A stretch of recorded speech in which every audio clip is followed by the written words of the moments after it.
L'objectif du Laboratoire Vivant Québec est d'accélérer l'adoption de bonnes pratiques agricoles dans les bassins versants du lac Saint-Pierre, notamment pour améliorer la qualité de l'eau qui arrive au lac, la santé des sols, la biodiversité, mais aussi pour réduire les émissions de gaz à effet de serre, tout en appliquant l'approche Laboratoire Vivant. Pour ce qui est de la bande riveraine, on était une équipe de 15 chercheurs au total.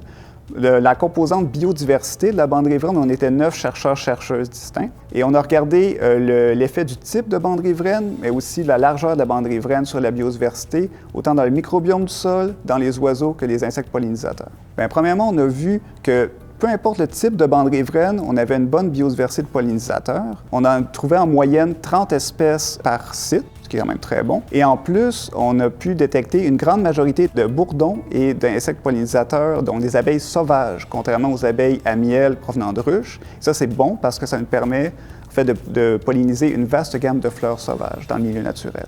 En plus de ça, on a pu détecter le bourdon à tache rousse, qui est une espèce en voie de disparition, et le bourdon terricole, qui est une espèce en situation préoccupante. Donc, au total, on a bien pu voir que les bandes riveraines autour des champs agricoles de grande culture sont des réservoirs intéressants pour ce qui est de la biodiversité des pollinisateurs. Ce qui nous a motivés à participer au projet du Lab Vivant, c'est vraiment le fait qu'en tant qu'agriculteur, on travaille avec la nature, l'environnement. Donc, c'est important de bien savoir justement qu'est-ce qui nous entoure, quels sont les pollinisateurs qui sont présents autour de nous.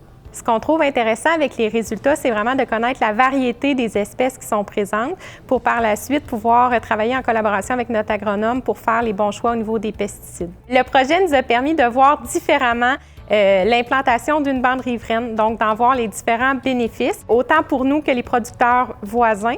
Et on se rend compte aussi de l'importance que chaque petit geste peut avoir auprès des pollinisateurs de notre environnement. Qu'on soit biologique ou traditionnel, chacun peut faire une différence.